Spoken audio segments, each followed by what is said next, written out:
She crashed his wedding in a torn dress holding a baby, then looked him dead in the eyes and said, "You don't even remember me, do you?" The sky over Hollow Creek was soft that morning, the kind of stillness that whispered of secrets long buried. Inside a modest brick house at the edge of town, 10-year-old Lila Rose sat by the window. Her knees pulled to her chest, a folded newspaper trembling in her small hands. On the front page was a glossy photo of a man she had never met yet, whose name had echoed through the hushed arguments between her mother and the wind, Jonathan Wells, CEO, billionaire, groom. "He's getting married," Lila whispered, her breath fogging the glass. Behind her, Evelyn Hartman stirred a pot of oatmeal, but her hands had paused, her eyes fixed on the same headline. She had known this day would come.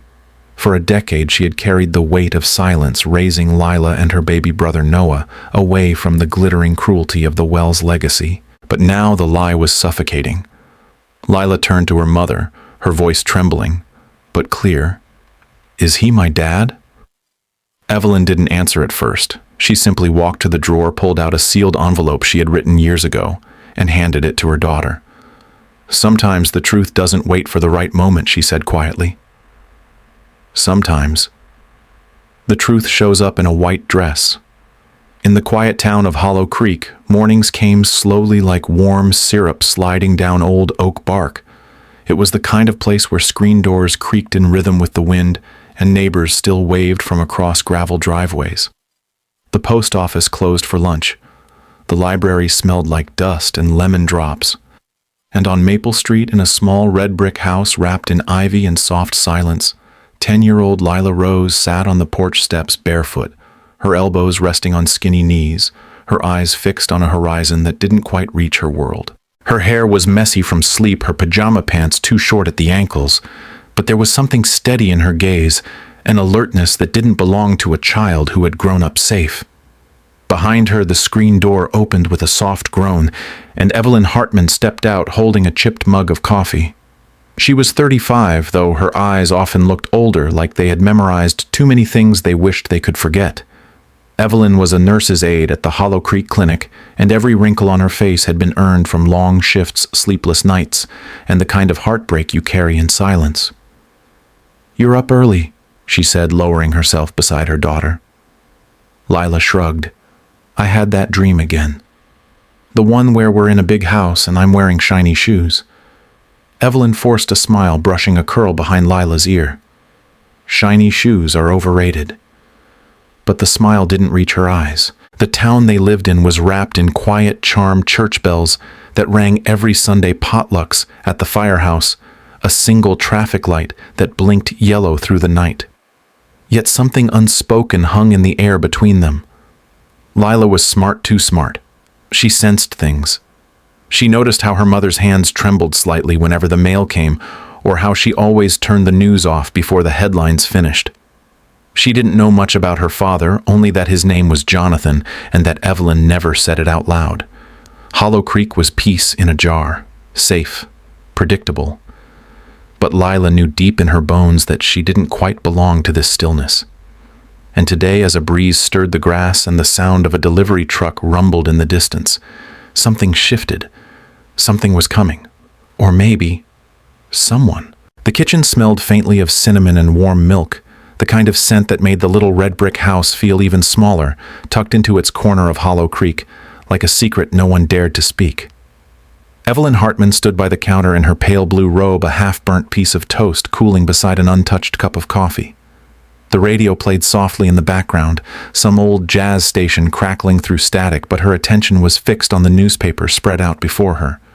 There above the fold was a photo she hadn't seen in years but could never forget.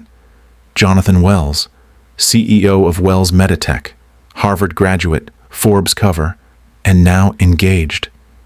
The headline was simple, celebratory, even Jonathan Wells to marry heiress Rebecca Lane in spring ceremony.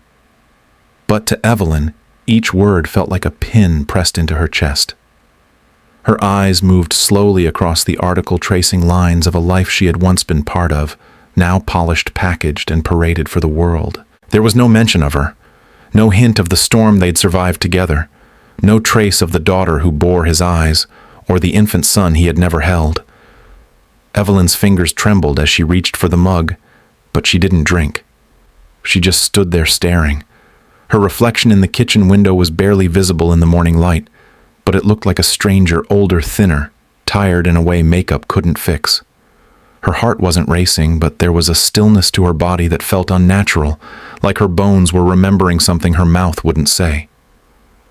She had spent a decade building a quiet life, keeping her children safe, far away from the shadow of the Wells name. But the shadow had grown. It had found her neatly printed on glossy paper, and it smiled with perfect teeth and promises that weren't hers. Evelyn closed the paper with gentle hands, as if folding it too quickly might shatter her. Across the hallway, Lila's laughter echoed faintly from the living room. Evelyn turned her head, the sound slicing through her reverie like sunlight through fog. She forced a breath long and steady, then reached into the drawer and pulled out a worn envelope, the one thing she had kept all these years. Sealed, untouched, addressed in her own handwriting for Lila when she's ready. She stared at it. Maybe that time was now. The sun had risen higher now, casting pale gold streaks across the wooden floorboards of the kitchen, warming the faded linoleum beneath Evelyn's bare feet. She sat at the small round table near the window, an old notepad before her, its corners dog-eared from years of grocery lists and unsent letters. Her pen hovered just above the page, unmoving. For a long moment she simply stared at the blank paper as if it were judging her, as if it knew the weight of what she was about to do. Then slowly she began to write. Jonathan, the first word, trembled into being. She paused again, her breath catching. She had rehearsed this letter 1,000 times in her mind over the years, but now that it was real, now that the man she once loved was days away from marrying someone else, the words refused to behave. You don't know where I've been, or what I carried after you left, but you should know, you have a daughter and a son. Their names are Lila and Noah.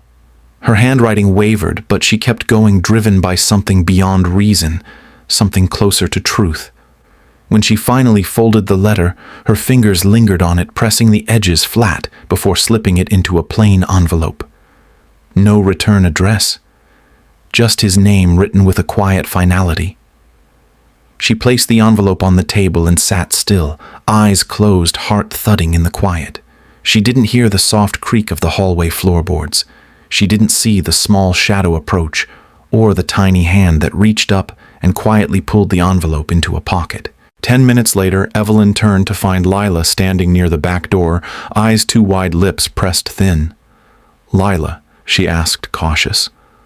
The girl held the envelope loosely, no longer trying to hide it. "I read it," Lila said softly. Her voice was flat, but her hands were shaking. Evelyn stepped forward, reaching for her, but Lila didn't move. "That man," she said, her voice cracking, "is he my dad?"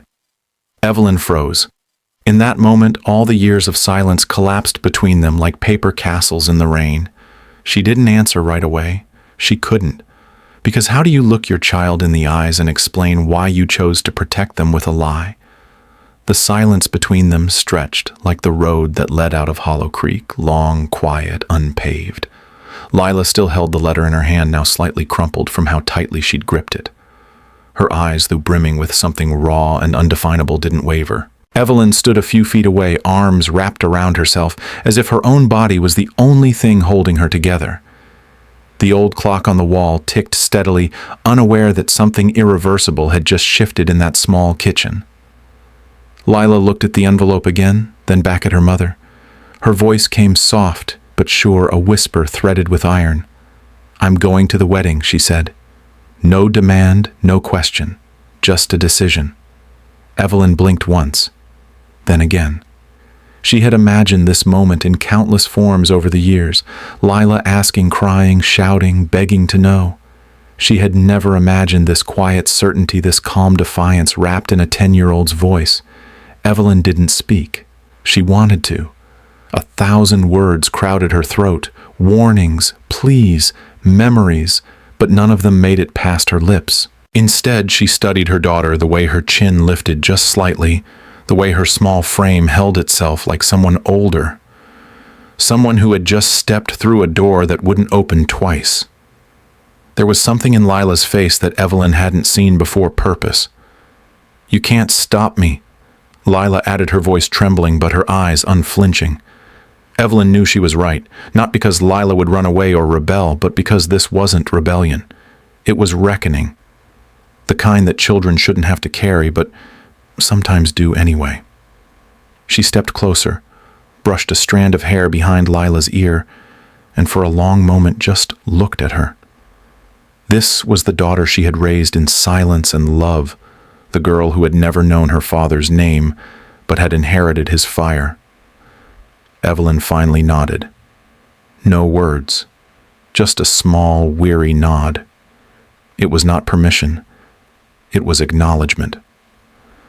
Lila turned, stepping into the sunlight, pouring through the door. And Evelyn watched, heart fractured but strangely still, as her daughter took her first step toward the truth. Before Lila could press further or demand answers, she wasn't ready to give. Evelyn found herself drawn into the past, pulled by a force stronger than memory, deeper than time. Her hands rested in her lap, fingers curled inward as her mind drifted back to the summer of 12 years ago, when everything still felt possible. Back then, Jonathan Wells wasn't a name etched into glossy headlines or whispered in boardrooms.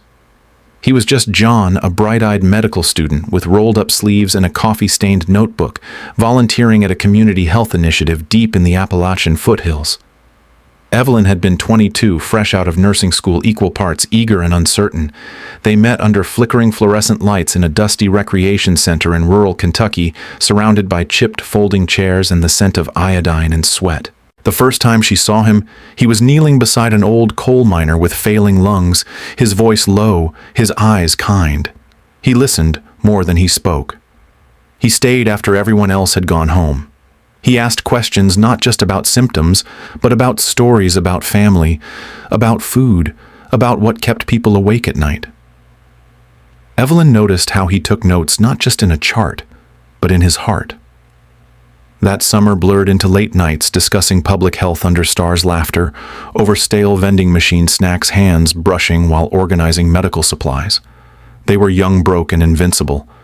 He told her he wanted to build something different, not just another practice, but a network of care that reached the people everyone else forgot. She believed him, she loved him for it, and he loved her in return in the quiet, certain way that makes a girl feel chosen. But summer ended, and with it came letters of acceptance, fellowship offers, and the beginning of his ascent. He promised to call. He did. For a while. Until ambition got louder and distance got longer. Then one day, he didn't answer. She never knew if it was fear, pride, or the seduction of opportunity that pulled him away. All she knew was she was left behind with a heartbeat that didn't belong to her anymore, and a second one soon growing inside her. It happened on a gray Wednesday, the kind of day where the sky feels too low and even the air carries weight. Evelyn had just begun to show the smallest curve of new life beginning to alter her shape when the knock came. She expected it to be a neighbor, maybe someone from the clinic. But when she opened the door, Margaret Wells stood there, flawless, composed, and cold as stone. She wore pearls in the middle of rural Kentucky, her tailored suit unsmudged by the red dust of the gravel road. Evelyn didn't invite her in, but Margaret stepped over the threshold like she owned the world, or at least the future of it. What followed wasn't a conversation, it was an ultimatum disguised as civility.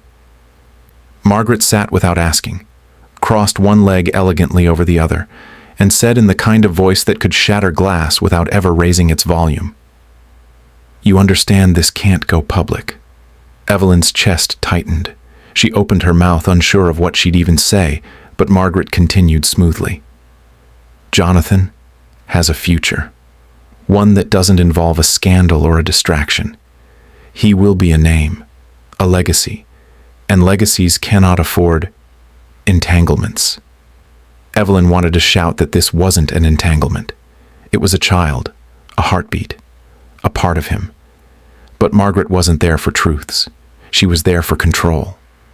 With clinical precision, she laid it all out, a generous relocation package, cash for a new life, and an agreement that the child would not carry the Wells name. Evelyn would choose a quiet town, disappear into it, and raise her child in peace. But with one condition, Jonathan would never know. If you love him, Margaret had said you'll do what's best for him. For the family. For the brand. Evelyn had cried that night silent and doubled over the kind of cry that feels like it peels your ribs from the inside. And in the morning she left. She changed her name. She named her daughter Lila Rose, not Lila Wells. And for the next 10 years, she carried both the promise and the ache of silence, living each day with the weight of knowing she had disappeared, not because she was ashamed, but because she was erased. The question came quietly, but it landed like thunder. They were sitting on the worn porch swing just after sundown, the creaking of the chains the only sound between them for a long while. Fireflies blinked lazily over the tall grass, and the scent of honeysuckle lingered in the warm summer air. Lila's small hand curled around the chipped armrest, her voice barely above a whisper. "Do you regret it?" Mama Evelyn turned her head slowly, caught off guard by the directness of her daughter's gaze. Lila didn't flinch, didn't look away. She wasn't asking to start a fight, she was asking to understand. Evelyn took a long breath, the kind that gathers all the years between the question and the answer. "No," she said finally, her voice steady, though it trembled at the edges. "I don't regret having you. Not for 1 second. You're the best thing I've ever done, Lila Rose." Lila's eyes didn't soften, though something in them shifted, less fear, more curiosity. "Then what do you regret?" Evelyn looked out at the horizon where the last light was bleeding into the blue. "I regret staying silent. I regret letting fear speak louder than truth. I regret letting someone else decide what kind of life you were allowed to have. I thought I was protecting you, maybe even protecting him. But silence doesn't protect it, only delays the pain." Lila fiddled with the frayed hem of her dress. "So you didn't tell him? Because you were scared?" Evelyn nodded slowly. "Yes, I was scared. Scared of being rejected. Scared of what it would mean for you to grow up knowing he chose not to stay. But more than anything, I was scared of what his world might do to you, to us." There was a long pause, the kind only people who love each other deeply can sit through without needing to fill. Then Lila said softly, "I think I want to know him, even if it hurts." Evelyn reached over and tucked a strand of hair behind her daughter's ear, her fingers lingering on her cheek. "Then we'll do it together. No more silence. Not anymore."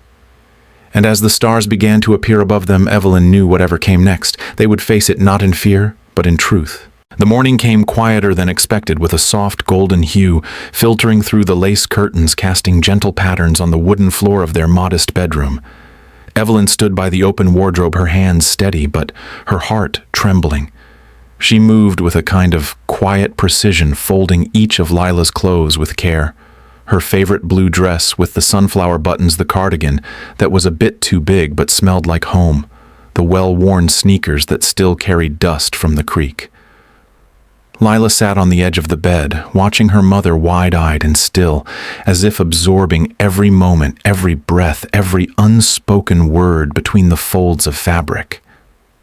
Evelyn paused over a small wooden box. Inside were pieces of Lila's childhood, a photo of them by the fishing pond, a dried four-leaf clover, a hair ribbon, and a letter she had written, but never sent. She tucked the letter beneath the clothes and closed the suitcase gently. Then she turned to her daughter, brushing invisible wrinkles from the top of the packed bag, her eyes tender and grave. "If you're going," she said softly, "then go with the truth. That's the only thing strong enough to carry you through the doors they'll try to close." Lila blinked up at her.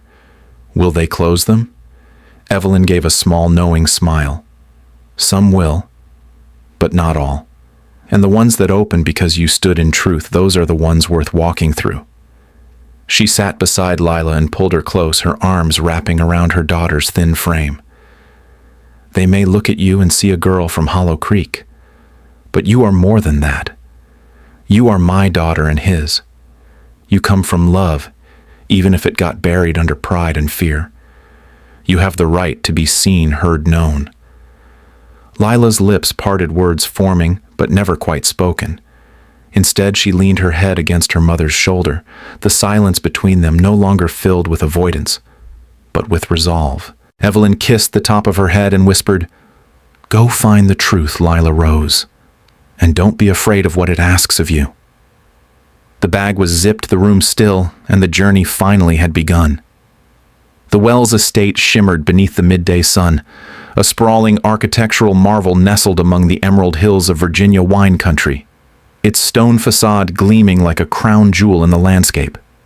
Rows of imported white roses lined the gravel driveway leading to a circular courtyard where valets in crisp uniforms opened doors for sleek black cars that arrived one after another, each releasing guests dressed in designer suits and couture gowns. The air was thick with perfume, champagne, and whispers, the kind of wedding that graced magazine covers before the first toast was ever raised. Helicopters hovered in the distance, capturing aerial shots for media outlets that had been following the story of Jonathan Wells and his bride-to-be Rebecca Lane for weeks. Inside the mansion's marbled foyer, chandeliers glowed like suspended constellations, and every polished surface reflected wealth so effortlessly that it almost seemed inherited by the building itself. Rebecca stood at the top of the grand staircase in a gown so precisely tailored it might have been sculpted on her skin, her posture regal, her eyes scanning the room with surgical coolness. She was stunning, undeniably a vision of power in lace and diamonds, but her smile never quite reached her eyes. She moved among dignitaries, investors, and media moguls, like a chess queen who had already anticipated every move on the board, laughing lightly, touching arms briefly, but never lingering long enough to be touched in return. Her beauty was the kind that left people breathless and uneasy, as if unsure whether to admire her or fear her. Jonathan, though still the center of the universe to many, seemed somehow dimmer beside her, as though he had become a guest at his own celebration. The string quartet played Vivaldi beneath silk canopies, waiters carried trays of caviar and champagne flutes, and no one noticed the small figure making her way up the long gravel path outside the estate gates. But inside, among the world's most polished elite, the mood was controlled, perfect and clinical, until truth uninvited and unrelenting crossed the threshold in muddy shoes and a voice that could not be ignored. The officiant's voice rang out through the hush of the garden, words slow and ceremonial, each syllable echoing off the stone arches and into the crowd of 200 seated in perfect rows. Jonathan Wells stood beneath an arch of white roses, holding Rebecca Lane's hands, their fingers interlaced like a contract being sealed in silk. A light breeze danced across the vineyard, rustling gowns, tugging at veils, but nothing stirred as much as the sudden commotion near the back of the aisle. A murmur spread, the kind of disruption that didn't belong at a wedding like this. Guests turned their heads, some frowning, others whispering. Security moved, unsure whether to intervene. And then, with scuffed shoes and tangled curls, a small girl no more than 10 appeared between the polished heels of billionaires and senators. Her cheeks were flushed, her breath quick with determination and fear, and in her hand she clutched a crumpled envelope like it was armor. "Excuse me," she said, her voice trembling but loud enough to carry. "I'm sorry. But he's my father." For a second the world stopped.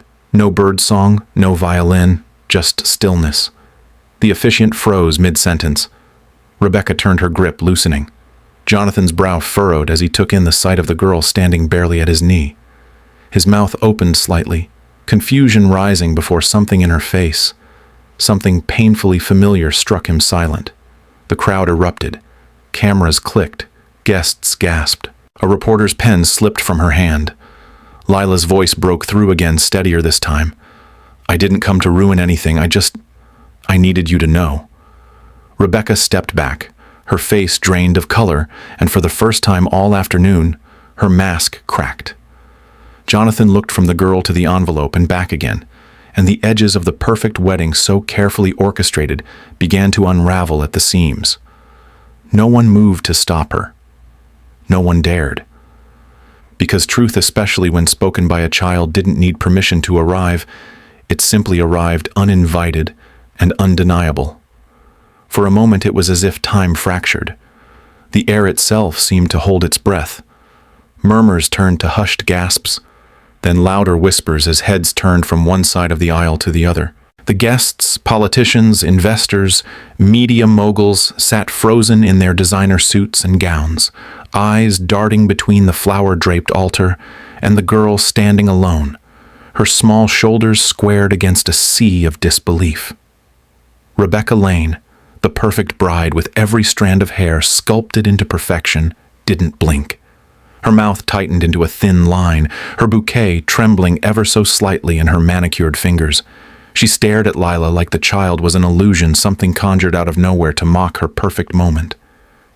But the girl didn't vanish. She stood her ground.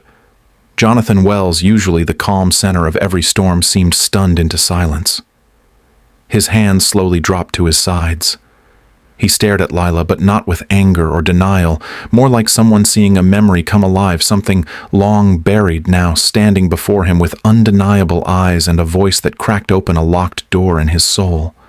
His lips parted, but no words came out. Just that look. That long, silent, aching look. But then from the third row, Margaret Wells, Jonathan's mother, stood abruptly, her movements precise, her expression carved in cold steel. The pearl necklace at her throat gleamed under the sun as she leaned toward one of the security guards, stationed discreetly along the aisle, and murmured something sharp, short, final. The man nodded, placed a hand on his earpiece, and began to move toward the altar. Margaret's gaze never left Lila. Her eyes narrowed, not in confusion, but calculation, the way someone evaluates a threat they thought they'd buried years ago. Around her, the wedding guests resumed whispering, some already texting under the table, others glancing toward the camera crews, who were now alert, lenses rising like predators sensing a kill. And still Lila stood there, alone, quiet, brave. A child who dared to speak the truth before the most powerful people in the city, and whose very presence cracked the porcelain fantasy they had all come to witness. The tension in the air was suffocating, a fragile silence stretched so tight it could snap at the faintest sound, until the heavy wooden doors at the end of the aisle creaked open once more. All heads turned as a figure emerged from the light outside, framed by the glare of the midday sun and the shadows of the great Wells estate behind her. Evelyn Hartman stood poised in the entrance, not a trace of panic on her face. Her steps were steady, her presence quiet, but immovable. In her arms she held a baby Noah, his little fist clutched around a frayed edge of her cardigan, his eyes wide with innocent confusion. Evelyn's dress was plain, her shoes dusty from the gravel path, her hair wind-tossed, but none of it mattered. What mattered was the fire in her gaze, the calm certainty of a woman who had spent years silenced only to choose this exact moment to speak.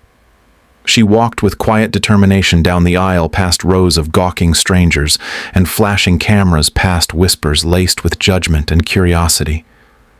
She reached the front, placed one gentle hand on Lila's trembling shoulder, and raised her voice, not loud but clear, cutting through the noise like a blade through fog.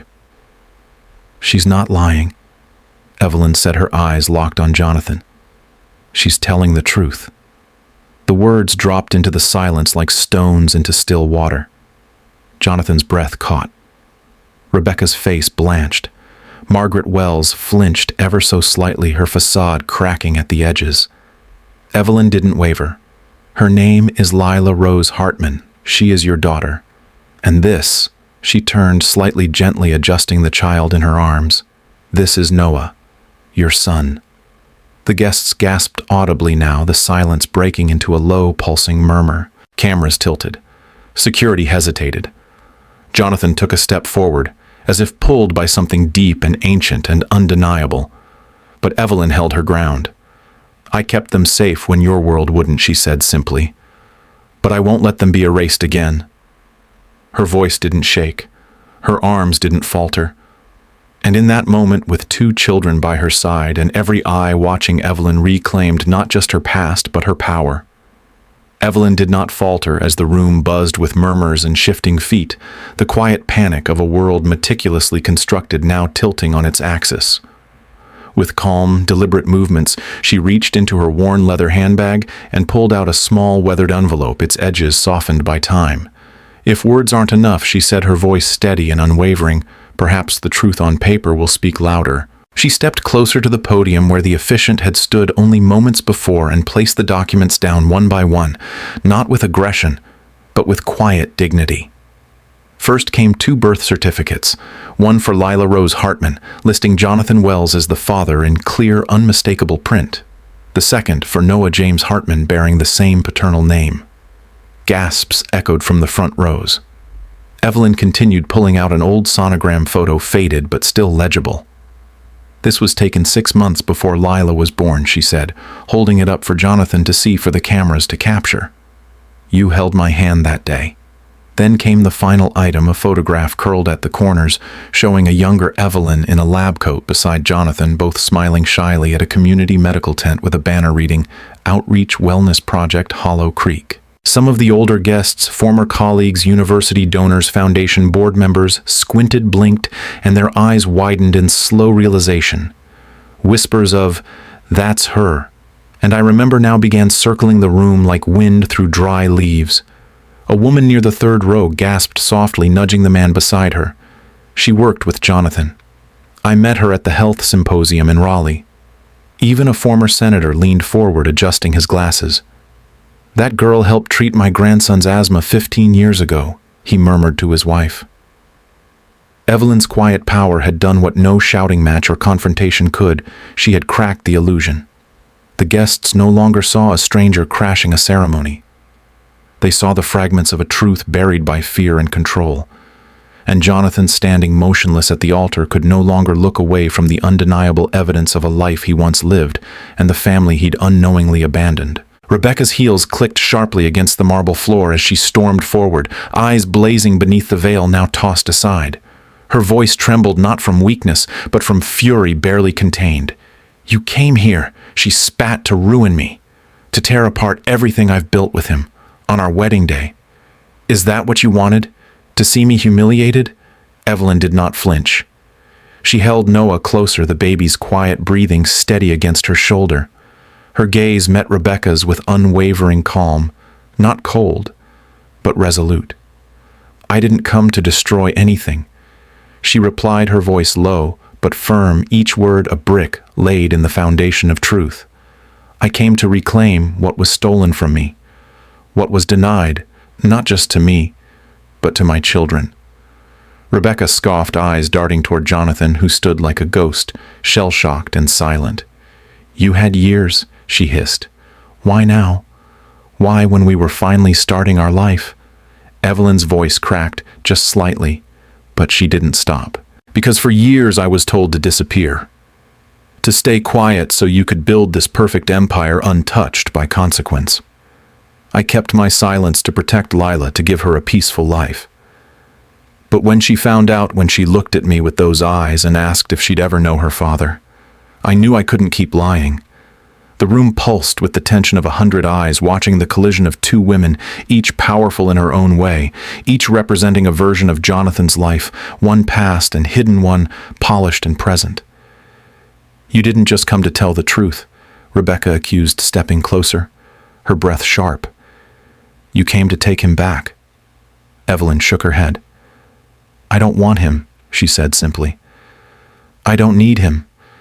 But my daughter deserves the truth. She deserves to know where she came from. And you. Her eyes narrowed just slightly. You deserve to know who you're marrying. For a moment the silence was suffocating, broken only by the distant clicks of cameras, still rolling. Evelyn didn't raise her voice. She didn't cry. She simply stood her ground, a woman no longer willing to be erased. And Rebecca, dressed in perfection, saw, perhaps for the first time, that truth, when it finally arrives, does not knock politely. It bursts through the doors and demands to be seen. Jonathan stood motionless in the middle of the grand hall, his fingers tightening and loosening at his sides as if trying to grasp a truth that had slipped through them years ago. The weight of the silence pressed against his chest, louder than any of the whispers rippling through the crowd. At first he shook his head slightly, lips parting with disbelief. This can't be real, he murmured, more to himself than to anyone else. His gaze darted from Lila's determined face to Evelyn's calm defiance, then down to the baby in her arms, Noah, Evelyn had called him. Something inside him twisted a sharp, unspoken ache. "I would have known," he said, a loud voice edged with a frantic kind of denial. "If I had a child, if I had two, I would have known." Evelyn said nothing. She didn't need to. The look in her eyes told him everything he refused to see. And then slowly, painfully, fragments began to resurface. Evelyn's sudden disappearance, the unanswered letters, his mother's curt explanation at the time claiming Evelyn had left for her own reasons and that some people aren't built for this kind of life. He had been young, ambitious, and too trusting. His mother had always handled the distractions. But now standing here, caught between the life he built and the truth trying to shatter it, he saw Evelyn not as a ghost from the past, but as the missing chapter in a story that never made sense until now. He remembered her laugh, soft and full of mischief. The way she always carried a small notebook in her coat pocket, scribbling ideas during community medical drives where they first met. The last day they saw each other when she had tried to tell him something, but never found the words. His stomach churned as he stared at Lila. The eyes. God, those were his eyes. And Noah's tiny hand curled in the exact same way his did when he was a baby, his mother used to say so. The walls around Jonathan's carefully curated life began to tremble. What had he missed? What had been stolen not just from him, but from them? "Why didn't anyone tell me?" he whispered. But even as he said it, the answer flickered in Evelyn's silence, and in his mother's absence from the conversation. Margaret had known, and Jonathan, for all his brilliance and success, had been blind to the one truth that could rewrite everything. Margaret's lips tightened into a thin, icy line as murmurs grew louder across the hall, echoing off marble columns and crystal chandeliers that now bore witness to a truth too raw for such polished grandeur. She didn't speak. She didn't need to. A subtle nod to the head of security was all it took. Two sharply dressed guards began moving swiftly through the crowd, their intentions unmistakable. Evelyn instinctively stepped back, cradling Noah tighter in her arms as Lila gripped her hand, eyes wide, not with fear, but fierce resolve. Jonathan turned sharply, the sound of his voice slicing through the confusion like glass, firm, low, commanding. "Don't," he said, stepping forward, one arm instinctively raised, not just to stop the guards, but to shield the woman and children he hadn't even known were his just moments before. The security team froze, mid-step, eyes flicking toward Margaret for further orders. Margaret's expression didn't change, but her nostrils flared slightly, an unmistakable sign of fury beneath the surface. "We are not doing this here," she hissed under her breath, barely audible to those nearest. But Jonathan ignored her. His voice rose slightly, his tone quieting the room more effectively than any outburst could have. "We need to talk," he said, locking eyes with Evelyn, then glancing down at Lila and Noah. "Not later. Not after. Now." He looked back at his mother, and for the first time in years, there was defiance in his gaze, a rejection of the control she had long wielded over his life. "You knew," he said simply. The way Margaret looked away said more than denial ever could. Guests stood frozen, unsure whether to leave, whisper, or pretend not to see. Rebecca, still near the altar, made no move to intervene. Her clenched fists spoke volumes, but her silence spoke louder. Jonathan gestured toward a private room off the side of the hall. "Please," he said to Evelyn, his voice steady, but thick with a storm of emotions. "We deserve to speak like human beings, not in shadows, not with guards, and not with more lies." Evelyn studied him for a long moment. She gave no smile, no relief. Just a faint nod. And in that instant, something shifted, not just in Jonathan, but in the room itself. The past had broken through the polished surface, and the reckoning had only begun. Jonathan sat at the far end of the long mahogany table, his hands clasped tightly as if trying to hold together the fragments of a life he no longer fully recognized. Across from him, Evelyn remained upright, composed, but her eyes flickered with a weight she hadn't carried alone for 10 years. Lila sat quietly beside her, Noah curled against her chest, dozing in innocent unawareness. The silence between them stretched until it snapped under the soft, raw tremor of Jonathan's voice. "Why didn't you tell me?" he asked, though the real question was deeper, aching. Why 10 years of silence? Evelyn didn't answer immediately. Her fingers ran along the edges of a folded ultrasound tucked in her bag, proof of the past she had once hoped to share, then buried for survival. I tried, she said finally, her voice neither bitter nor weak but carved from lived pain. You were going to Harvard for your fellowship. Remember that week in Tennessee? It wasn't part of your plan. Neither was I. But I loved you anyway. And when I found out I was pregnant, I held on to the hope that you'd love them too. Jonathan opened his mouth, but she held up a hand, not to silence him, but to steady herself. But it wasn't you who answered. It was her, Margaret. She came to the clinic. She knew before you did, and somehow I don't even know how she knew where to find me. She sat across from me, her pearls shining like teeth, and told me very calmly that your future didn't have room for backwoods mistakes. That's what she called me. A mistake. A trap. A threat to your name, your work, your legacy. Her voice broke for just a moment, then steadied. She offered money, a lot of it, and promises medical coverage, a relocation package, monthly deposits under a false identity. But only if I disappeared. No contact, no claims, no future for us. Just vanish. Jonathan stared at her, his face paling, the words hitting like stones to the chest. Why didn't you fight? He whispered. Evelyn smiled faintly without joy. I was 24. My parents were gone. I had no legal counsel, no family, no means. She made sure of that. The clinic I worked for suddenly didn't renew my contract. The landlord doubled my rent.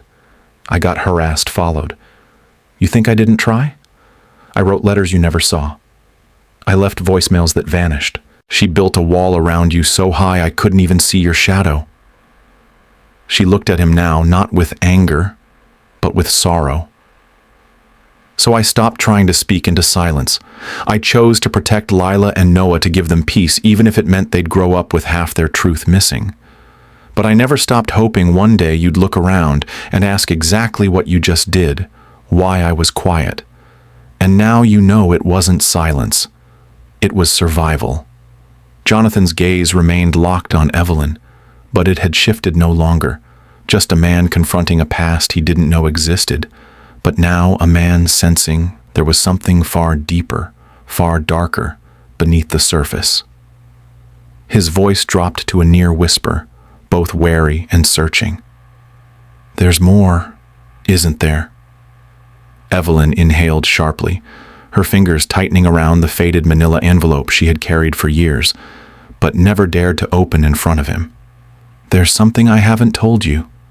She said the words, brittle as glass. And you need to hear it not just as their father, but as the man whose name is still on the board of Prescott Labs. Jonathan's jaw tightened. What are you talking about?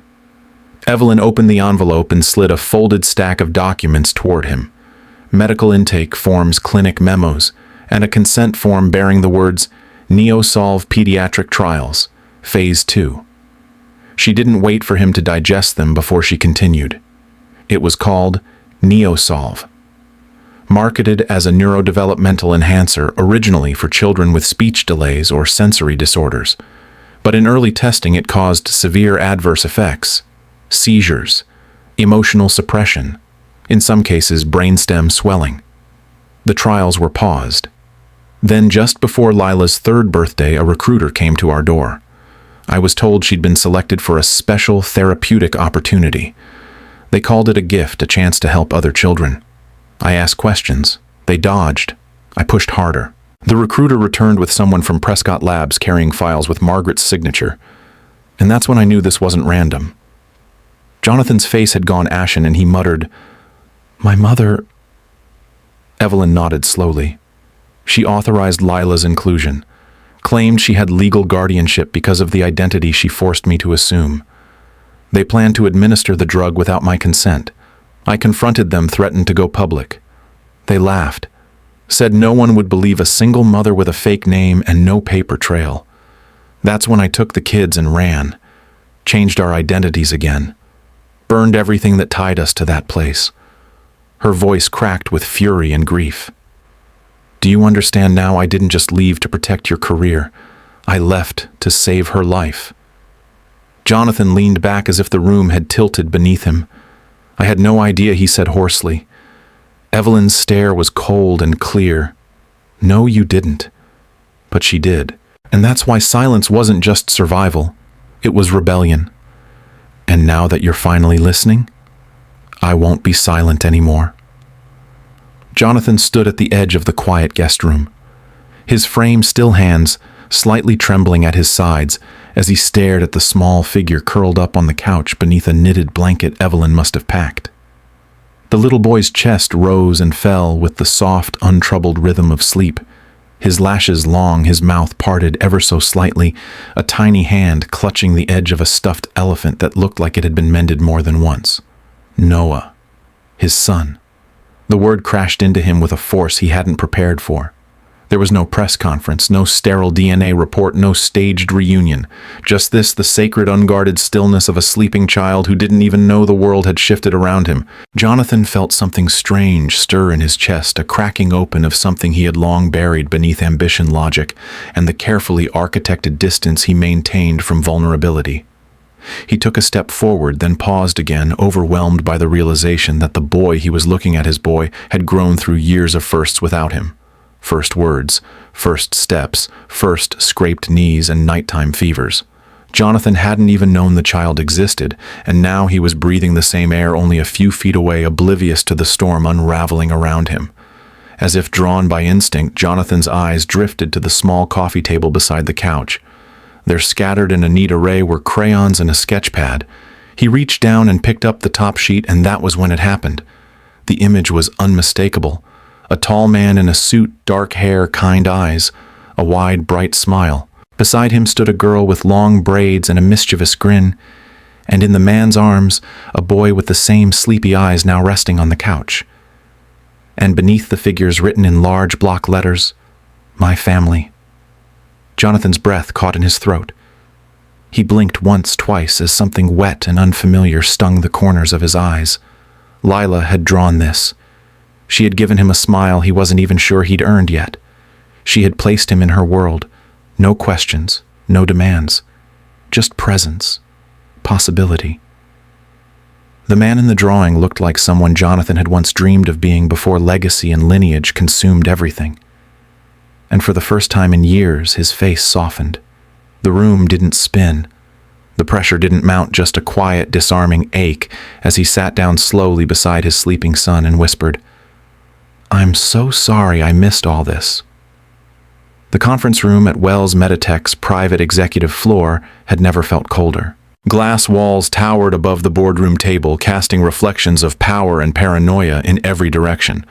At exactly 7:00 a.m., Margaret Wells stepped in her heels, echoing with authority across the polished marble floor. Her signature navy suit was crisp, every strand of silver blonde hair locked into place. Her expression unreadable, but her energy unmistakably storm-bound. One by one, the board members, senior figures from biotech conglomerates, legal counsel, international investors, took their places, adjusting ties, checking tablets, whispering to assistants before the glass doors sealed behind them with a hiss. A security guard remained stationed outside. No press, no leaks. Margaret stood at the head of the table without sitting.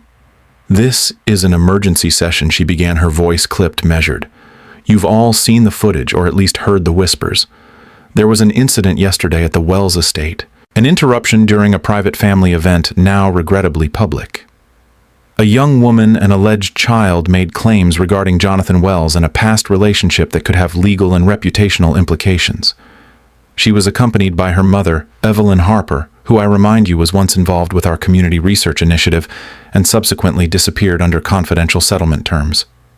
Murmurs spread like brushfire. "What's the exposure?" asked Langston Reed's CFO, adjusting his glasses. Margaret didn't flinch. "If the girl's claims are verified and if Jonathan fails to contain the narrative, we risk reputational damage not only to the Wells name, but to the upcoming NeoSolve expansion. The Harper woman has resurfaced. She appears to have retained documents, including birth records, photographs, and potentially confidential research logs." At that, several board members sat straighter. "Is she threatening litigation?" "Not yet." Margaret replied, her tone tightening like a noose. But she's emotional, and she's brought children. There's media interest. More importantly, there's Jonathan. He's no longer aligned with our strategic objectives. He hesitated. He let them speak. Is he compromised? Came a voice from the far end. Margaret finally sat down. Her eyes narrowed. He's conflicted, which makes him dangerous. There was silence, the kind that precedes a storm or a corporate purge. Margaret tapped the table twice. We need to protect the company, contain Evelyn Harper, seal all historical research files involving community-based Neosolve trials, any employee who assisted her during that phase fire or discredit. And as for Jonathan, if he deviates further from our crisis plan, she didn't finish the sentence. She didn't need to. In that sterile, high-glass room where ambition buried truth, the war had begun. Jonathan stood at the edge of his father's former office, now his in title but never in ease. The heavy walnut desk between him and Margaret Wells felt more like a barricade than a workspace. His hands rested on a file, thick-weathered, labeled Neosolve Phase 1-3 Trials. The air in the room was tense, electric. Outside, the skyline blinked with ambition. Inside, history strained under the weight of truth. I want a full internal review, Jonathan said, voice steady but low. Not just a PR cleanup, I'm talking about raw data. Medical records, patient follow-ups, all of it. Something about what Evelyn said, it doesn't sit right. And if even a fraction of it is true, if Lila was nearly enrolled in those trials without consent, we have to find out. Across the room, Margaret's composure tightened like a noose drawn slowly. She closed the folder she'd been reviewing, her manicured fingers tapping once, twice, 3 times. Jonathan, she said, in the calm, clipped tone that always preceded her worst fury. Do you have any idea what you're suggesting? Do you understand the kind of damage an internal audit of that scale would do? He didn't answer, which only made her rise from her chair, her shadow stretching across the floor like a storm. Your father built this company from nothing. She continued, her voice like ice under pressure. Neosolve was his legacy, his vision. We saved lives with it. We expanded access to care. We raised our valuation tenfold. And you want to tear it all down because a woman you haven't seen in a decade comes marching in with children and accusations. This isn't about Evelyn, Jonathan said, but even he could hear the hesitation in his voice. It's about whether we did something wrong, something unethical. If children were exposed without proper protocol, there were no children enrolled without consent. Margaret snapped, her tone cracking like lightning. We were careful, always. What we weren't was sentimental. Your father understood sacrifice. You, on the other hand, are about to kill the very thing he bled to build. Jonathan looked at her for a long moment, the silence filled with years of pressure of inherited expectation. Maybe the company deserves to die, he said softly, more to himself than to her. Margaret's eyes flashed. Then you're not my son, she said coldly. You're a liability. The room held its breath. Between legacy and truth, blood and business, something irreparable had just been said. That night, long after the boardroom lights had dimmed and the corridors of Wells Meditech had emptied of whispers and judgment, Jonathan sat alone in the corner office where his father once ruled. The city pulsed beyond the glass wall, restless, glittering, indifferent. Before him, 2 folders lay side by side on the desk. One held a speech carefully crafted by the company's PR team, full of reassurances, corporate jargon, and subtle deflections that would preserve the Wells name in the face of Evelyn's accusations. The other contained preliminary findings from the hastily formed internal task force, inconsistencies in the Neosolve trial documents, redacted patient records, and one deeply troubling note suggesting a test group initially included minors. Jonathan stared at them, as if the act of choosing between them could be delayed simply by refusing to blink. He had built his life around the legacy of Wells Meditech, had believed in its purpose, its reach, the lives it claimed to improve. But now, as Evelyn's voice replayed in his memory, choked with the weight of years, the fear in her eyes when she spoke of Lila nearly being selected, he realized there was something far more fragile than his father's empire at stake. His children. The ones he hadn't known. The ones who'd walked into his life not with anger, but with hope. with drawings and small, brave truths. And now he was faced with an impossible choice: protect the image, the reputation, the machinery of prestige that had raised him, or shatter it for the sake of truth and the children who bore the cost of silence. Margaret's words still clung to him like smoke. "You'll destroy everything your father built." But maybe, just maybe, what his father built wasn't meant to survive if it meant silencing the very people it had failed to protect. He thought of Lila's drawing, the smile she had given him, unearned but honest. He thought of Noah's tiny hand wrapped around his thumb as he slept, and he realized he didn't want to be a man who clung to lies for the sake of a marble bust in the lobby. He wanted to be the kind of father who stood up, who told the truth, who chose his children over his comfort. But choosing that path meant burning bridges, facing lawsuits, possibly resigning, maybe even being disowned. He sat there between two futures, one gilded and rotten, the other uncertain but real. And for the first time in his life, Jonathan Wells truly didn't know which legacy he wanted to leave behind. The room was quiet, lit only by the golden spill of afternoon sun through the window blinds, catching the dust in the air like slow-moving stars. Jonathan sat at the edge of the couch, elbows on knees, mind still tangled in the boardroom arguments, the weight of legacy, the press storm waiting just outside. He didn't know what he was doing here. Evelyn had simply nodded toward the small reading room where Lila had gone to draw, and something in her expression had made it impossible for him to refuse. He wasn't sure what to expect. Maybe more accusations, maybe awkward silence. Instead, he found a little girl curled up on a beanbag, her hair a soft tangle of sunlight, her small hands clutching a crayon. She looked up and blinked at him as if surprised he'd actually come. For a moment, he just watched her. And then she spoke, voice quiet but curious. "Bajantungan ban hran dao chua." The question was so unexpected, so absurdly innocent in contrast to everything swirling around them, that he let out a short, involuntary laugh, the kind he hadn't heard from himself in what felt like years. "Strawberry donuts," he repeated, still chuckling. "No, I don't think I have." "Why?" Lila shrugged, her crayon still hovering over her paper. "They're my favorite. But Noah doesn't like them. He says the pink makes his mouth feel weird." Jonathan blinked, then smiled. Not a PR smile, not the carefully measured smirk he'd perfected over a lifetime of corporate posturing, but a real one, wide and surprised and soft at the edges. Something inside him shifted. She wasn't asking him to solve anything, to confess, to explain. She was asking about donuts, as if he were just a dad sitting on a carpet in the middle of the afternoon trying to understand his kids. "Well," he said slowly, "I guess I'll have to try one. Just to be sure." Lila looked at him seriously. "You should, but only if it has sprinkles." "No sprinkles. No magic." He nodded solemnly. "Got it. Sprinkles or nothing." There was a pause, the kind that didn't feel awkward at all. Then Lila held up her drawing. It was him, at least a version of him, stick-limbed and slightly crooked, but unmistakably smiling. "That's you," she said. "You didn't look like that before. But maybe you do now." And for the first time since the storm began, Jonathan felt something loosen in his chest.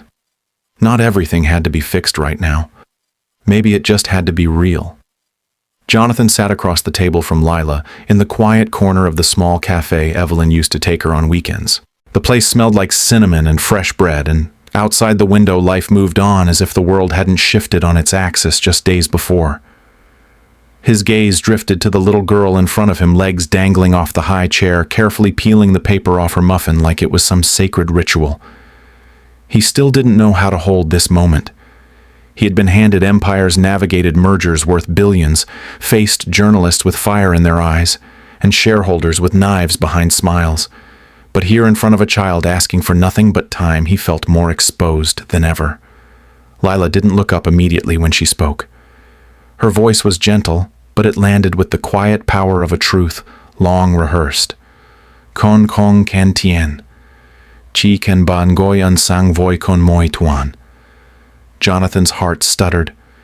He didn't respond right away, unsure if he'd heard her right, or if his mind had filled in what it longed to believe. But she looked up at him then with eyes far too knowing for her age, and he realized she had meant every word. There was no anger in her tone, no demand for reparation or resentment for the years lost. She just wanted him there. Once a week. Muffins and conversation. That was it. And suddenly the weight of everything, the boardroom wars, the press fallout, the legacy he'd spent his whole life trying to protect, seemed meaningless compared to the quiet clarity of her request. No lawsuit could undo 10 years. No press release could shape this moment. It was raw, simple, terrifyingly human. You don't want anything else? He asked, his voice quieter than he expected. Lila shook her head, wiping a crumb off the table with the back of her hand. Mom says money comes and goes, but when people sit with you, even if they don't say anything, it means they see you. Jonathan swallowed hard. Then I'll be here, he said, his voice trembling just slightly. Every week, with muffins. And maybe strawberry donuts, too. Lila smiled wide and real. But with sprinkles, okay? He nodded, blinking back something he wasn't ready to name. For the first time in a very long time, Jonathan Wells understood what it meant to be needed, not for his power, not for his name, not for his fortune, but simply for showing up. Something had shifted quietly at first, like the slow turning of a lock deep inside a sealed room, but the change was undeniable. As Jonathan walked beside Lila that afternoon, watching her skip a few steps ahead, pointing out flowers or asking questions about the clouds, he realized he was no longer seeing her as a distant figure attached to a difficult past. He wasn't calculating risk or managing damage control. He wasn't standing on ceremony or measuring outcomes. He was simply walking with his daughter. And that single realization hit him harder than any boardroom loss or public scandal ever could. For the first time, Jonathan Wells, CEO, heir strategist, architect of legacies, felt something he had never truly understood before he felt like a father. It wasn't the biology of it, though. The resemblance was becoming harder to deny the longer he looked at her smile. It wasn't the press conferences, the speculation, or even the DNA results Evelyn had quietly handed over days earlier. It was this moment. It was how Lila reached out to hold his hand, not out of obligation, but because she trusted he would hold it back. It was how she told him about her day in broken tangents, jumping from stories about school to thoughts about space to whether birds ever get lonely. It was how she listened to his answers, even when he fumbled. And it was how, when she thought he wasn't looking, she tucked the drawing she'd made of him with a tie, and her with a strawberry donut into his jacket pocket, like it belonged there. He didn't know when it happened exactly. Maybe it was when she asked him if he liked rain. Maybe it was when she laughed, and it sounded like something he'd missed his whole life. But what he did know was that he no longer saw himself as the outsider. He no longer stood at the edge of her life looking in. He wanted to be inside it, present, accountable, real. The fear hadn't vanished entirely. The shame still lingered in the edges. But for the first time, Jonathan was willing to step beyond it, not because someone demanded it, but because something inside him, something long buried beneath ambition and inheritance, was waking up. He was beginning to see himself not as a man trying to fix a broken situation, but as a father trying to learn how to love in real time. And that perhaps was the most powerful legacy he could ever hope to leave. At exactly 10:03 a.m., Evelyn stepped up to the podium, her hands steady, her heart resolute. The press room at the university's Medical Ethics Center buzzed with a murmur of curiosity, though no one yet grasped the magnitude of what was about to unfold. Behind her stood Dr. Dana Blake, a seasoned epidemiologist with decades of research integrity under her belt. Together, they had spent the last 6 weeks combing through classified archives, whistleblower statements, encrypted emails, and internal memos that told a harrowing story, one Evelyn had been forced to carry alone for nearly a decade. She took a breath, glanced at the silent screen behind her, and spoke with a calm born of conviction. "My name is Evelyn Harper," she began, "and I was part of a clinical research oversight team 10 years ago, when Wells Meditech initiated the early trial phases of a drug called Neosolve. I was also one of the first to object to its pediatric trial projections. I was silenced. With a nod, Dr. Blake clicked the first slide, a timeline of development phases marked by red flags, risk assessments, and internal warnings that had been systematically buried. As Evelyn continued, her voice gained momentum, moving from the personal to the irrefutable. "This is not about revenge," she said. "It's about accountability." These documents, she lifted a bound file and held it high, prove that Neosolve in its early formulations showed significant risks of neurological damage in children under 5. And yet there were deliberate efforts to push it forward into human trials using vulnerable populations, including children in state-run facilities and undocumented households. "I know this because my daughter was nearly chosen." A collective gasp rippled through the room. Reporters stopped typing. Cameras zoomed in. Evelyn pressed forward. "I was threatened. I was followed. I was discredited. But I didn't stop watching. And now, with the support of Dr. Blake and several anonymous researchers inside Wells Meditech, I am releasing the suppressed data, including emails from the former chief trials officer, admitting to forced deletions, altered side effect reporting, and falsified consent records."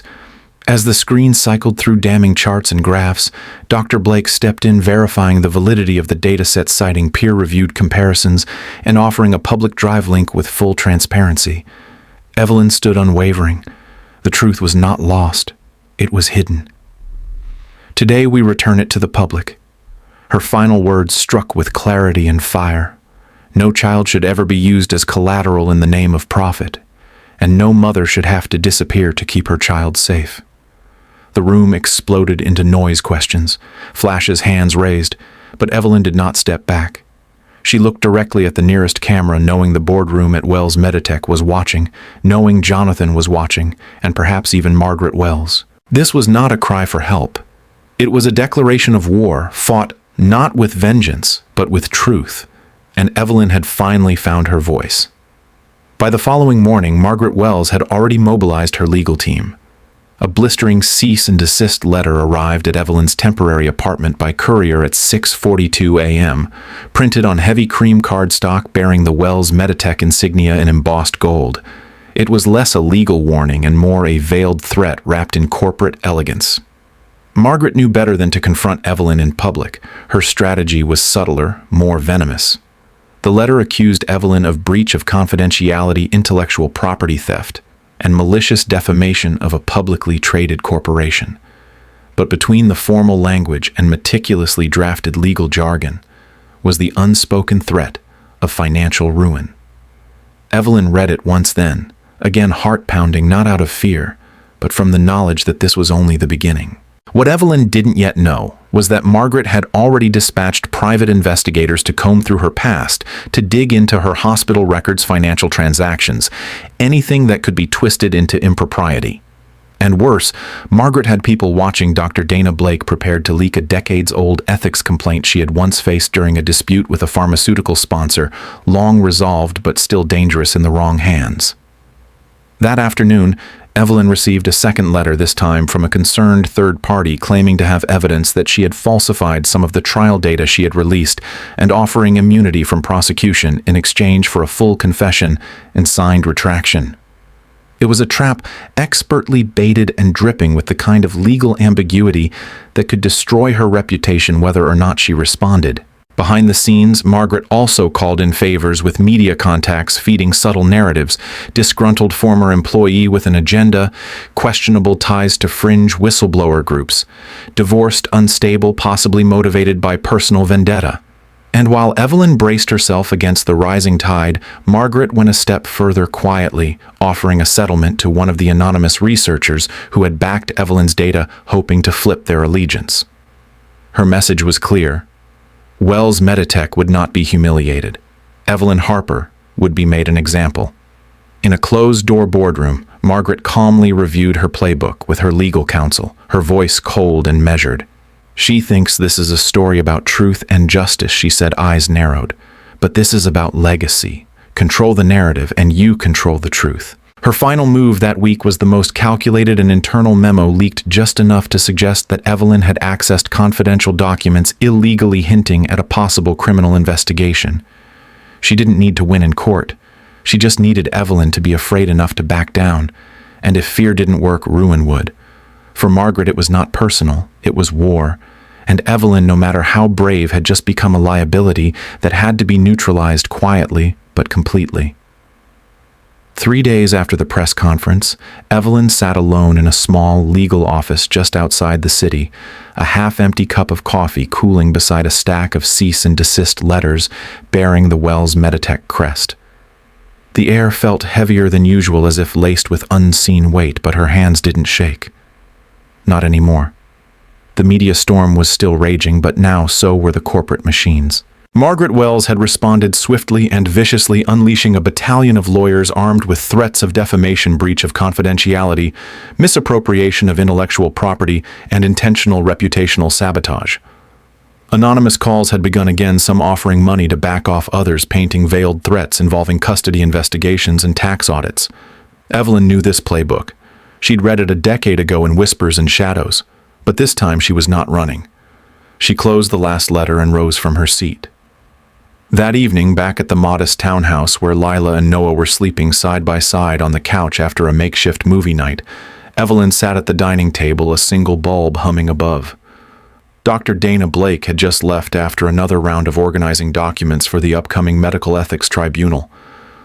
Alone with the silence, Evelyn picked up a photo Lila had drawn, 2 stick figures holding hands, one tall, one small, labeled Mommy and Me.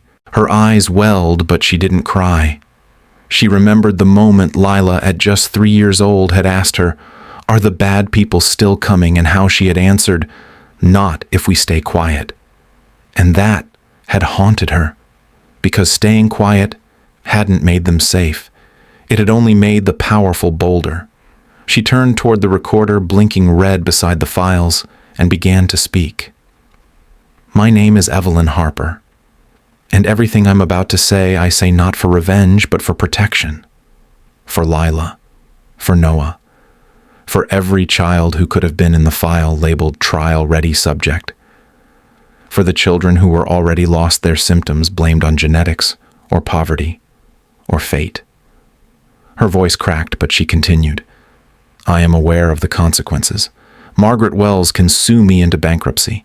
They can try to discredit me again. But this time I won't vanish. This time I will not be silent. Because truth, even if it comes with a price, is still the only thing that can shield those who have no voice." She clicked the file closed and leaned back. In that moment, her decision solidified, not in fire, not in fury, but in a quiet resolve rooted in motherhood and memory. She whispered to the empty room, "For my 2 children, and the ones who never had the chance to be born." Then she stood, carried the files to the scanner, and began uploading everything to a secure drive linked to public repositories. The risk was no longer theoretical. It was real, enormous, and imminent. But so was the truth, and Evelyn Harper had finally chosen it, not because it was safe, but because it was right. The air inside the grand hall of the Wells Meditech headquarters was thick with anticipation. Journalists, investors, board members, and employees filled every row of seats facing the elevated stage where the company's insignia loomed behind a pristine podium. The media had been buzzing for days after leaked documents exposed troubling inconsistencies in the NeoSolve trial data, and now everyone waited, breath held, to see whether Jonathan Ellis, the newly appointed CEO and the late founder's only son, would stand with the legacy of silence or carve a new path. At precisely 10 a.m., the side door opened and Jonathan stepped onto the stage. Gone was the pristine, impenetrable executive persona the world had come to expect. His suit was unbuttoned. His eyes held weight, and flanking him, to the visible surprise of the room, were 2 children, Lila and Noah. They stood quietly beside him, Lila holding a small drawing in one hand, Noah clinging shyly to the other. Jonathan adjusted the microphone. "Thank you all for being here. I will keep this brief, and I will speak plainly. For the past several months, I've been made aware of disturbing truths surrounding a product this company developed, NeoSolve. I believed, as many of you did, that it was a breakthrough, that it would help vulnerable children. But what I've come to learn is that the data was manipulated, risks were buried, and trials were proposed in ways that stripped dignity from the very lives we claim to protect. A ripple of gasps moved through the audience, but he raised a hand, not to silence, but to steady himself. Effective immediately, the development, production, and distribution of Neosolve is suspended indefinitely. We are initiating a full internal and third-party investigation, and we will cooperate with all regulatory and legal inquiries. For those who were harmed, for those whose voices were ignored, I offer the apology of this company and of myself. A pause. Then he turned slightly toward the children beside him. This is Lila. This is Noah. 10 years ago, I didn't know they existed. I didn't know I had walked away from the most important part of my humanity. Their mother, Evelyn Harper, was silenced, threatened, and erased from this company's narrative. And yet she survived. She protected her children. She protected the truth. And she brought them to me, not for money, not for revenge, but so I could finally become a man worthy of being called their father. A flicker of emotion passed his face. He placed a hand gently on each child's shoulder. These two, they are not secrets. They are not burdens. They are the light that led me back to myself. The light that showed me how to be human again. Lila looked up at him and smiled faintly, then turned to the audience and held up her drawing, a picture of a tall man holding hands with two small children, standing in front of a building with a sun above it, labeled Truth. Some of the reporters lowered their cameras. Others blinked back tears. I am not here to protect a brand. I'm here to rebuild something better. Jonathan continued. We will establish the Harper Ellis Children's Initiative to provide medical, psychological, and legal support to families affected by unethical testing practices. We will open our archives. We will release the suppressed data. And we will ensure every voice, especially the smallest ones, is heard. He stepped back for a moment, looking out at the stunned crowd. My father built this company with brilliance. But legacy is not defined by what we build. It's defined by what we protect. I failed to protect what mattered most for too long. I won't make that mistake again. Then, in a move no one expected, he stepped aside and offered the microphone to Lila. She stood on tiptoe, looked at the sea of faces, and said simply, "We just want people to tell the truth. And be nice." The crowd was silent, and then it rose, not in protest, but in something deeper. The beginning of a reckoning led not by executives or lawyers, but by a child and her quiet, brave brother. That day the walls of corporate denial cracked, and at the center of it all stood a man no longer afraid, and two children who reminded the world what it meant to come home. The fallout was swift. Within hours of Jonathan Ellis's public statement, the stock market responded with brutal precision. Wells Meditech's shares plunged by 26% before the trading day even ended. Analysts called it suicidal. Business networks labeled it a historic implosion of legacy leadership. On television, financial experts debated whether Jonathan had destroyed his father's empire or saved it from a deeper rot. By the end of the week, more than a third of the company's major shareholders had filed emergency motions demanding a vote of no confidence. The boardroom became a war zone, panic accusation and betrayal dancing in equal measure. Margaret Whitmore, Jonathan's godmother and longtime executive vice chair, led the charge. She stood before a packed meeting, red-faced, fists clenched, voice trembling with disbelief and fury. "You've taken our crown jewel and turned it into a coffin," she hissed. "Do you even understand what you've done? Our valuation was our power. Our silence was our shield. And you, Jonathan, you shattered both in one morning because of a sentimental speech and two illegitimate children." Jonathan, seated calmly at the end of the long mahogany table, met her gaze without blinking. "They're not illegitimate. They're mine. And this company was never a crown jewel. It was a kingdom built on bones we chose not to count." The silence that followed was as heavy as concrete. No one knew what to say. The board was fractured alliances crumbling. Half the members whispered about legal survival. The other half, newly rattled, quietly began drafting resignation letters.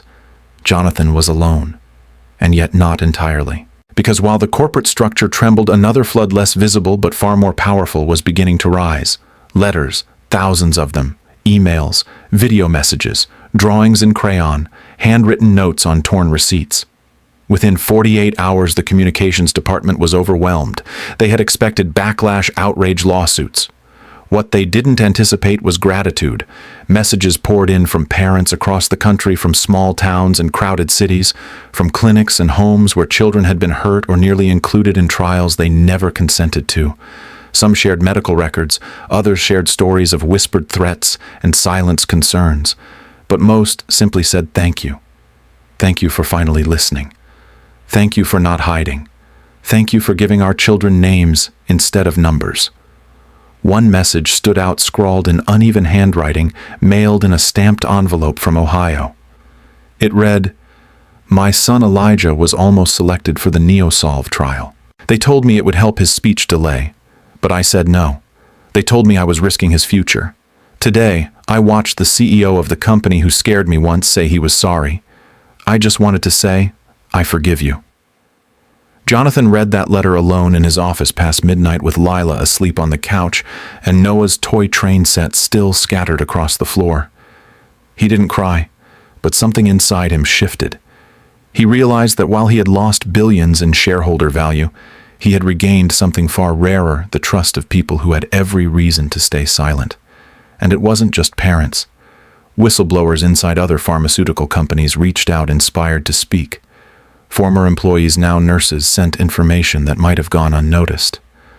A quiet storm of reckoning was building not only around Wells Meditech, but around the industry itself. And Jonathan, once a reluctant heir to a corrupted throne, now stood at the center of a movement he never intended to lead, but could no longer ignore. Meanwhile, in the corporate world, damage control continued. Emergency press releases were issued. Legal teams were tripled. Crisis PR firms tried to spin the story as a noble pivot, a painful but necessary transition. But no one could control the public anymore. Because in every home where a child had once been reduced to a test subject, a new story was being written. And in every parent who had felt powerless, something long dormant was awakening voice memory demand. The company might survive or it might fall. But the silence that protected it for so long was broken. And in its place, not just chaos, but clarity. And from that clarity, something strange and rare hope. They moved into the old house on Hollow Creek Road just as the last of the autumn leaves began to fall, painting the sky in warm hues of amber and rust. It was nothing like the glass-walled penthouse Jonathan once called home, and that was exactly the point. The house was modest, 2 stories with creaking steps and sun-faded shutters, surrounded by a stretch of wild land that hadn't been tamed in years. But it held something the city never could, a silence that wasn't empty, but full like the pause between heartbeats, rich with potential. The first morning they arrived, Lila ran out barefoot into the dewy grass, her hair still tangled from sleep, carrying a crumpled stack of drawings she refused to leave behind. She circled the giant maple tree in the yard, its branches vast like arms that had been waiting for her, and declared with the solemn authority only a child could possess that this was her gallery. She began clipping her drawings to the lower limbs, letting them sway like prayer flags in the breeze. Each picture was a story, one of Jonathan with a crooked smile, another of Noah laughing, one of Evelyn planting something, and one that simply showed a house under a giant red sun. Evelyn, meanwhile, wandered the perimeter of the yard with a small trowel and a box of bulbs in her arms. Her movements were slower these days, but filled with intention. She knelt beneath the maple and began digging, her fingers caked in earth, planting marigolds and forget-me-nots in a circle around the tree's base. She said nothing, but Jonathan watched the way she touched the soil like it was something sacred, and knew this was her apology, her hope, her beginning. Inside, Noah banged a wooden spoon against a pot, then abandoned it to follow Lila's voice outside, toddling toward the maple and collapsing into her lap like he belonged nowhere else. Jonathan stood at the porch, coffee in hand, the steam rising like breath from the mug, and tried to memorize everything. He had spent most of his adult life chasing silence to escape noise, and now he found himself craving the small symphonies of this place. The rustle of leaves, the thump of children's feet, the rusted hinge of the old screen door. This wasn't the life his father had carved out in skyscrapers and sealed boardrooms. It wasn't a life of prestige or plans. It was something messier, quieter, and infinitely more real. And for the first time in decades, he didn't feel like an imposter walking through someone else's idea of a future. Here in this house, with chipped paint and crooked light switches, with Evelyn humming softly as she planted, and Lila hanging art like declarations of joy, and Noah dragging sticks like swords, Jonathan felt like a man with a second chance. They didn't talk about the past much anymore. Not because they'd forgotten it, but because they'd begun growing something stronger in its place. And every day under the maple tree, with its broad arms, sheltering drawings and blossoms and laughter, that something bloomed. That evening, after the sun had dipped below the hills and the maple leaves outside had turned to shadows on the wall, Jonathan sat with Lila on the old wooden steps of the porch, a blanket wrapped around her small shoulders, and a quietness between them that felt almost sacred. The house behind them hummed with the soft sounds of Evelyn humming a lullaby to Noah, and for the first time in years, Jonathan wasn't thinking about board meetings' reputation or the echo of his father's voice telling him to choose legacy over love. Instead, he watched his daughter trace stars with her finger in the air, whispering their names like they were old friends. She didn't ask for promises, didn't demand apologies, but Jonathan, feeling the weight of all that had been lost and all that might still be reclaimed, turned to her with a heaviness he could no longer keep buried. "Lila," he said gently, his voice catching slightly, "I know I've missed more than I can ever count. I wasn't there when you learned to walk, or when you lost your first tooth. I didn't know the songs you liked at bedtime or what scared you when it stormed." She didn't interrupt, just leaned her head lightly against his shoulder, listening. "I can't give you those years back," he continued, "and I know saying sorry won't stitch them together. But I need you to know something." He exhaled, closing his eyes for a moment before opening them to meet hers. "I can't fix the past, Lila, but from this moment on, I'm here. Every morning, every night.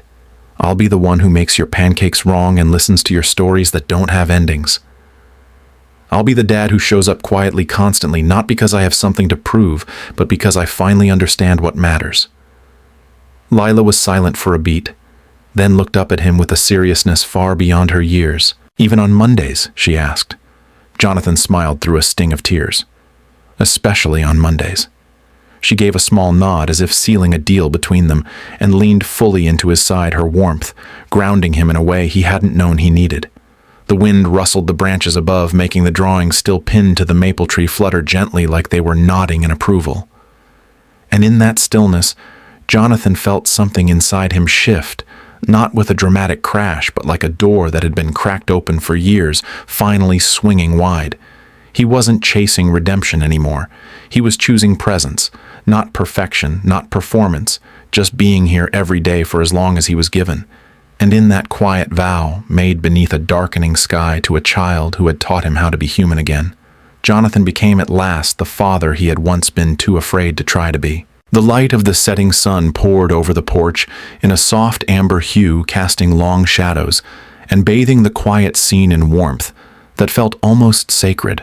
Jonathan sat still, his arms loosely wrapped around Noah, who had dozed off with his small head resting against his father's chest, his breathing slow and even. Beside them, Evelyn leaned against the porch rail, her hands dirt-streaked from the late afternoon gardening, but her face serene, softened by the golden light and the peaceful quiet of Hollow Creek. Lila, silent for a long while, finally walked forward from the steps where she had been crouching with her sketch pad. She didn't say a word. Her eyes were steady, filled with the kind of quiet thoughtfulness children sometimes carry when they've witnessed something deep and true. Jonathan looked up as she approached his expression, open, unguarded now in a way it had never been in all his years in boardrooms and press conferences. Without speaking, Lila gently placed the drawing on his lap. It was done in colored pencils with bold outlines and soft shades, and it showed the four of them sitting together beneath the maple tree: Jonathan, Evelyn, Lila, and Noah. They were holding hands. There was no corporate skyline in the background, no logos, no headlines. Just the maple tree, its roots spreading deep the house behind it, and the golden sun casting light over their shoulders. Jonathan stared at it, unable to speak. In that image, he didn't look like a CEO. He looked like a man who had found something worth staying for. Lila stood beside him now, placing a hand softly on his shoulder. "That's us," she said simply. "The real us." Jonathan swallowed hard, nodding. He looked from the drawing to Evelyn, whose smile said everything words could not. Then back to Lila, whose eyes met his with a kind of trust that had taken root over weeks and now bloomed quietly in this dusk moment. "Thank you," he whispered. But the words felt too small for what he meant. It wasn't just gratitude. It was the awe of being forgiven, of being chosen again, not for what he had or what he could offer, but simply for showing up. Lila nestled beside him, tucking her knees under her and leaning into his side. Evelyn joined them, slipping her arm around his back, and for a long, still moment, the four of them sat there together. No grand music, no dramatic closing, just the rustle of leaves, the whisper of a breeze, and the softness of love built from broken pieces gently fit back together. The sun sank lower, washing the porch in rose-gold light, and Jonathan let his eyes close for a moment, holding on to the image of the drawing of this small family made whole, not by perfection, but by presence, by choice, and by the quiet decision to stay. In the quiet porch of Hollow Creek beneath a maple tree heavy with memory and light, we're reminded of a powerful truth. It's never too late to become the person your children believe you can be. Jonathan spent most of his life chasing success, status, and legacy. But in the end, what saved him wasn't power or wealth. It was a drawing placed gently in his lap by a child who simply wanted him to stay. In that simple act, we see the core of what matters most in real-life: presence over perfection, truth over image, and love over legacy. So many of us are taught to measure our worth by titles, achievements, or financial milestones. But the people who love us, our children, our partners, our friends, aren't counting our wins.